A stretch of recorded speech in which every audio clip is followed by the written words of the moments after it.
Welcome बच्चों welcome to my channel PK communication mastery empowering mission. बच्चों, हमने अपने लास्ट क्लास में हमने टाइम और टेंस को शुरू किया था। आज हम उस सीरीज को आगे बढ़ाएंगे। पिछले क्लास में बच्चों हमने सीखा कि what is the difference between time and tense, और हमने आपको बताया था बच्चों कि time is a natural thing and it is a non-grammatical thing, and time is a universal term. Okay, we can't, time is not in our hand and we can't handle the time. और बच्चों हमने बताया था कि tense is a grammatical term. It is made by humans and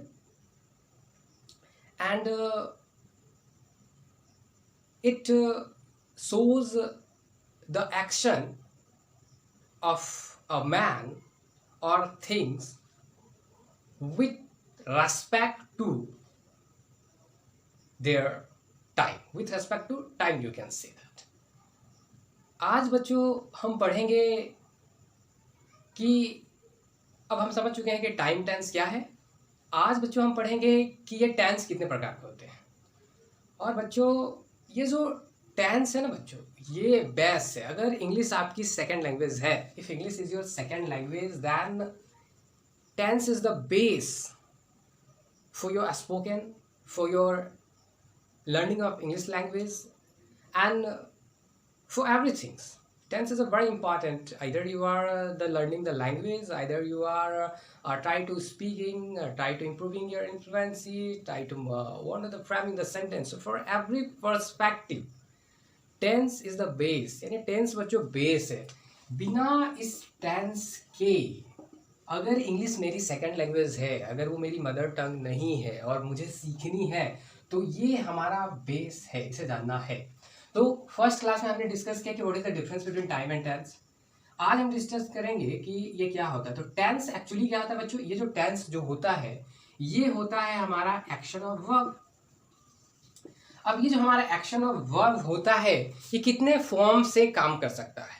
तो इस action और verb में हम जानते हैं बच्चों, ये जो मैं अभी टेंस की बात कर रहा हूँ बच्चों, टेंस एक्चुअली क्या है बच्चों? एक्शन ऑफ वर्ब है। अब बच्चों ये जो एक्शन ऑफ वर्ब है हमारे पास दो कैटेगरी में काम करता है। एक जो होगा वो मेन एक्शन होगा, जो उसके डायरेक्ट एक्शन को शो करेगा बच्चों, और एक बच्चों होगा हमारा होगा बच्चों, यहां होगा हमारा एक्जुलरी। ओके बच्चों, ये एक्शन ऑफ वर्ब होता है। तो यहाँ मेन एक्शन जो पढ़ेंगे बच्चों, ये एक्चुअली हमारा है फॉर्म्स ऑफ वर्ब। अब ये जो हमारा फॉर्म्स ऑफ वर्ब है, ये 5 तरीके से हमारे पास है, V1, V2, V3, V4 और V5। अब यहाँ हमारा आएगा एक्जुलरी वर्ब, जो कि वर्ब ऑफ फॉर्म्स का एक रूप है। अब ये जो एक्जुलरी वर्ब आएगा बच्चों, हमने आपको पढ़ाया था वर्ब वाले लेसन में कि जो एक्जुलरी जो वर्ब होते हैं वो एक्चुअली सेंटेंस में सिचुएशन को दिखाते हैं। किसको दिखाते हैं? सिचुएशन को दिखाते हैं। अब हमारे पास सिचुएशंस को क्रिएट करना है। टेंस एक्चुअली सिचुएशन का खेल है। अब उस सिचुएशन में कुछ काम हो रहा होगा और किसी सिचुएशन में हो रहा होगा। अब वो सिचुएशन ये एक्जुलरी वर्ब दिखाने का काम करते हैं कि वो किस सिचुएशन में हो रहा है। यानी वो इज की सिचुएशन है, आर की सिचुएशन है, वॉच की सिचुएशन है, वॉर की सिचुएशन है, हैज की सिचुएशन है, हैव की सिचुएशन है, सेल की सिचुएशन है, विल की सिचुएशन है। ये क्या सिचुएशन है वो प्रॉपर बताता है। तो जब इस फंडामेंटल को हम मिला देते हैं, एक्शन और वर्ब को हमने मिला दिया, और जो भी एक्शन और वर्ब में हमारे दो कैटेगरी आ गए। एक तो हो गया हमारा मेन वर्ब फॉर्म, ये V1, V2, V3, V4, V5। Tense में यही पढ़ना है हमको, और पढ़ना है एक्जुलरी वर्ब को कैसे कोरिलेट करते हैं, किसके साथ कौन सा एक्जुलरी वर्ब आएगा। इस क्रिया को अगर हम कोरिलेट करना सीख गए, यानी मेन एक्शन के साथ अगर हमने एक्जुलरी वर्ब को कोरिलेट करना सीख गया, तो यही टेंस होता है। तो टेंस में मेनली हम यही पढ़ते हैं बच्चों। टेंस में मेनली हम लोग यही पढ़ते हैं कि क्या एक्शन ऑफ वर्ब्स हैं और उसकी सिचुएशन क्या है, उसकी टाइमिंग क्या है। तो अभी ये टेंस है, और जब मैं इसको देखो बच्चों, जब ये भी टेंस है, इसको अगर मैं टाइम से जोड़ दूं, ठीक है, ये टेंस हमारा क्या हो गया? एक्शन ऑफ वर्ब हो गया। इसे हमने जोड़ा टाइम के साथ, अब ये हो गया टाइम एंड टेंस। और हमने आपको बताया था, आपने टेंस का खेल समझ गया कि टेंस का खेल में एक्शन ऑफ वर्ब्स होता है। एक्शन ऑफ वर्ब्स दो फॉर्म्स में हमारे सामने किसी भी सेंटेंस में आते हैं। वो मेन वर्ब के फॉर्म में आएगा, एक्सिलरी वर्ब के फॉर्म में आएगा, कई बार दोनों कंबाइंड होते हैं। तो जो एक्सिलरी वर्ब होता है वो सिचुएशन को दिखाता है, जो मेन वर्ब होता है वो डायरेक्ट एक्शन को दिखाता है कि क्या एक्शन हो रहा है। जैसे बच्चों की मैं आपको एग्जांपल से समझाता हूँ, जैसे कि मैं क्रिकेट खेलता हूँ, ठीक है बच्चों। तो बच्चों आप देख सकते हो कि यहाँ डायरेक्ट एक्शन जो मेरा हो रहा है वो खेलने का हो रहा है। मैं क्या खेलता हूँ, क्रिकेट खेलता हूँ, ठीक है। यहाँ सिचुएशन जो है जो है बच्चों वो सिचुएशन को बता रहा है। जैसे कि मैं आपको एक एग्जांपल देता हूँ बच्चों, आप एग्जांपल से अच्छा समझोगे। जैसे कि मान लो यहाँ मैं एग्जांपल ही देता हूँ, ओके। तो मैं क्रिकेट खेलता हूँ, ओके, ये हमारा एग्जांपल है। बच्चों आप देख सकते हैं ये जो हमारा है बच्चों, ये हूँ है बच्चों, ये सिचुएशन को बता रहा है, स्थिति क्या है। अब ये हूँ जो सिचुएशन है बच्चों, हम जानते हैं कि हे हूँ हो, तो ये प्रेजेंट का सिचुएशन होता है। ये किसका सिचुएशन होता है बच्चों, प्रेजेंट का सिचुएशन होता है। और बच्चों यहाँ जो बच्चों ये खेलना है ना, ये इसको बोलते हैं बच्चों प्ले। ये बच्चों ये मेरा जो प्ले है ये मेरा डायरेक्ट वर्ब को दिखा रहा है, डायरेक्ट वर्ब को ये दिखा रहा है। और बाकी बच्चों ये तो सब्जेक्ट है और ये मेरा ऑब्जेक्ट है। तो ये सब बात की बात है। आप पहले इतना समझो कि टेंस है क्या, तो टेंस एक्शन का खेल है, और यहाँ खेलता हूँ और हूँ ये दोनों ने बता दिया कि ये किस टेंस में है। और आगे जब मैं आपको डीपली अभी ले जाऊंगा तो आपको एकदम अच्छे से समझ में आएगा। आप हड़बड़ाना नहीं कि अभी कि ये क्या सर बता रहे हैं आप, ये action of verbs V1 V2 V3 and the axillary verb the forms. So don't be confused बच्चों, कंफ्यूज मत होना। आप एक एक करके वीडियो को अंत तक देखो एंड सारी बातों को समझते जाओ। तुमको काफ़ी यूनिक ढंग से टेंस समझ में आने वाला है and it's a very necessary if you want to speak in English and if you want improving your communication skill as well. So बच्चों आगे बढ़ा जाए। तो देखो बच्चों, तो बच्चों आपने ये आई होप आप सीख गए। तो अब बच्चों अब इसके आगे मैं आपको बताता हूँ क्या। ओके, मैंने इरेज कर दिया, ओके। आई होप आप लोगों ने नोट कर लिया होगा एंड तो देख सकते हो बच्चों, अब हम लोग पढ़ेंगे टाइप्स ऑफ टेंस। तो इस टेंस में बच्चों टाइम छुपा होता है, क्योंकि बिना टाइम का टेंस नहीं बन सकता है। टाइम का कोई टेंस लेना देना नहीं है, क्योंकि जब टेंस नहीं था उस समय भी समय था, उस समय भी सूरज उगता था, सूरज डूबता था, उस समय भी पृथ्वी रिवॉल्व करती थी एंड रिवोल्यूशन होता था। लेकिन टेंस कब आया, जब आदमी समझदार हुआ, जब उसने बोलना सीखा, तो जब इंग्लिश भाषा आई तो कुछ समझदार लोगों के समूह ने एक ग्रामर का रूल बनाया और उस ग्रामर के एक पार्ट में एक टेंस का रूल बनाया कि कैसे हम किस सिचुएशन के अनुसार उसको अरेंज करेंगे। तो ये टोटली ह्यूमन मेड है, लेकिन टाइम जो है वो गॉड मेड है।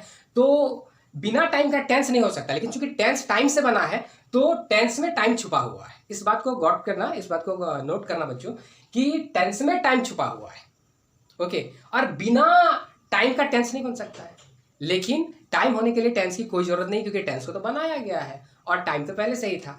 तो ये जो हमारे टाइप्स ऑफ टेंस है बच्चों, ये हमारे पास 3 तरह के होते हैं। तो क्या क्या होता है बच्चों, फर्स्ट क्या होता है, प्रेजेंट टेंस, ठीक है बच्चों। अब बच्चों आपको क्वेश्चन होगा कि ये प्रेजेंट टेंस होता क्या है। तो चूंकि जो भी टाइम होता है बच्चों वो सिचुएशन को दिखाता है। तो अब यहाँ जो हमारा है इसका डेफिनेशन अगर हम जानेंगे तो इसका डेफिनेशन क्या होगा, present tense equal to present time, और ये प्लस आपकी टेंस क्या होती है बच्चों, एक्टिविटी होती है, एक्टिविटी। तो अगर इसको हम डिफाइन करेंगे तो बच्चों, तो all those activity with respect to, all those activity with respect to present time is known as present tense. And why बच्चों, because tense shows the activity and present shows the situation, that the time, that the timing, that the activity is happening at the present time, that's the showing. So whenever any activity we are doing or that activity is happening with respect to present time, that all those activities are known as the present activity, and activity is equal to tense, so that is called present tense. Okay, so definition is not important for us, but for your knowledge I can share the definition. Okay, so it is not important for us when we are coming in the framing of the sentence. जब हम framing of the sentence में आएंगे ना बच्चों, तो उसको आप जरूर नोट करना, क्योंकि वो important है हमारे लिए। डेफिनेशन उतना मायने नहीं रखता है बोलने के लिए, but you need the rules, you need the structures, जो मैं अब आने वाले क्लास में आपको धीरे धीरे दूंगा। तो वो स्ट्रक्चर बच्चों हमारे लिए बहुत ही इंपॉर्टेंट है, क्योंकि वो सारे स्ट्रक्चर हमें सिखाएंगे कि कैसे हमको सेंटेंस का फ्रेमिंग करना है। तो आई होप प्रेजेंट टेंस आप समझ गए होंगे। सिमिलरली बच्चों आपको डेफिनेशन लिखना नहीं, रटना भी नहीं, आप इस फॉर्मूले से आप अभी डेफिनेशन निकालोगे। सेकेंड है बच्चों हमारा पास्ट टेंस। ओके, अब बच्चों ये प्रेजेंट टेंस क्या होता है, ये जो सिचुएशन बताता है ये वर्तमान की सिचुएशन को बताती है, अभी जो कुछ घट रही है घटना।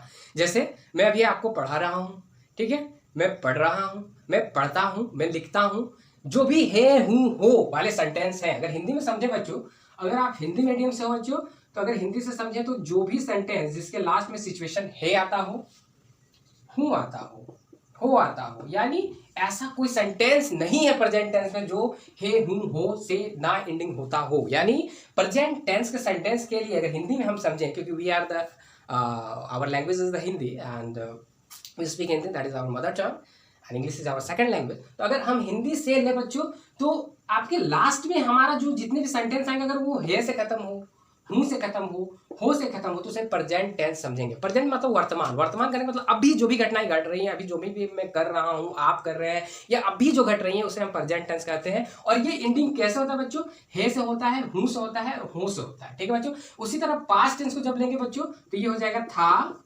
थे, थी। ये बड़ा आसान है बच्चों। पास्ट टेंस मतलब कि जो बीत गया बच्चों, जो घटनाएं बीत गई, वो जो जैसे कि मैं 10th क्लास में पढ़ता था, अभी नहीं पढ़ रहा हूँ लेकिन पढ़ता था कभी। जैसे कि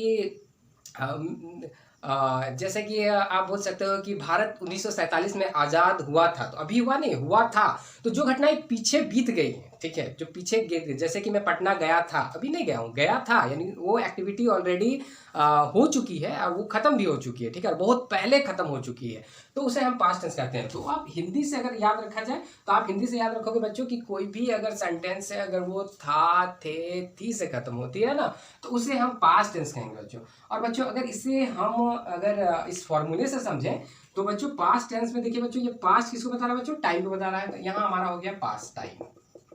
और बच्चों टेंस क्या होता है बच्चों, activity of verb. So past time plus activity. So इस एक्टिविटी में क्या आता है बच्चों, इस एक्टिविटी में दो चीजें आती है, वर्ब के फॉर्म्स आते हैं और जो एक्जुलरी वर्ब है वो आते हैं, क्योंकि वो सिचुएशंस को बताने का काम करते हैं। तो ये सिचुएशंस यहाँ एक्जुलरी वर्ब आ जाएगा, यहाँ मेन वर्ब आ जाएगा, V1 V2 V3 V4 V5। Okay, so that's I think आपके लिए थोड़ा सा टिपिकल हो रहा होगा समझने के लिए, लेकिन जब मैं फ्रेमिंग में आऊँगा ना तो आपको वहाँ ईजी होगा। तो आप मेरी बातों को समझने का प्रयास करें, क्योंकि ये बड़ा ही इजी मेथड है समझने का, टाइम एंड टेंस। ओके, तो अब देखो बच्चों ये पास्ट टेंस है, तो ये पास्ट मेरा क्या बता रहा है, क्योंकि टेंस जो होता है दो चीजों का कॉम्बिनेशन होता है बच्चों। टेंस जो कॉम्बिनेशन दो चीजों का बच्चों होता है, टाइम एंड टेंस का होता है, ठीक है बच्चों।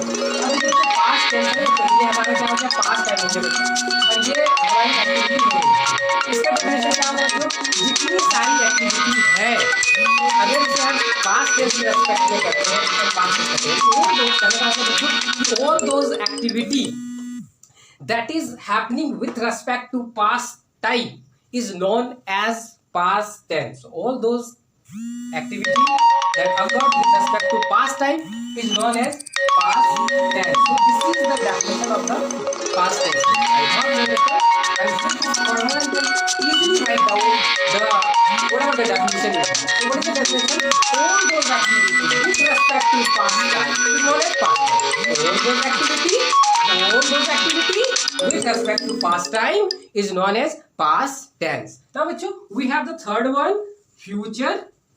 We have the third one, future tense. So what is the actually future tense bachcho? So same bachcho, here we have future time and plus activity. So all those activity with respect to future time is known as future tense. In future tense what, कोई जो activity है वो होगी, आने वाले दिनों में होगी, अभी हुई नहीं है, वो होने वाली है, होगी, आने वाले दिनों में घटेगी। इसको पहचानने का क्या नियम है बच्चों, अगर हम हिंदी मीडियम से हैं तो लास्ट में क्या होगा, गा गे गी। यानी अगर कुछ गा गे, जैसे कि मैं पढ़ूंगा, तुम जाओगे, वो पत्र लिखेगी, सीता गाएगी, मैं नाचूंगा, आप बोलोगे, वो जाएंगे। तो इस तरह की जो भी गा गे गी वाले यानी एक्टिविटी होगी, हुई नहीं है, ना हो रही है, होगी, वैसे एक्टिविटी को दिखाने के लिए बच्चों हम फ्यूचर टेंस का प्रयोग करते हैं। डेफिनेशन इजी बच्चों, इस चार्ट से हम डेफिनेशन निकाल सकते हैं कि all those activity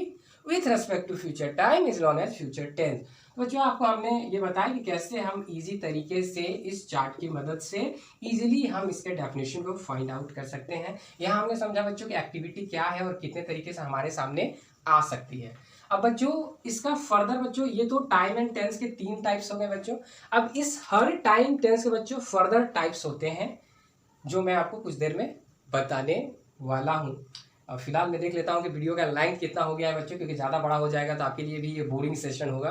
that's why I see the time what is that, and if I have some more time then I go through is the further types of the present tense, types of the past tense and types of the future tense. And if I don't have the time then you wait for my next video. Okay, so let's wait for 1 minute. Okay, thus I will tell you that.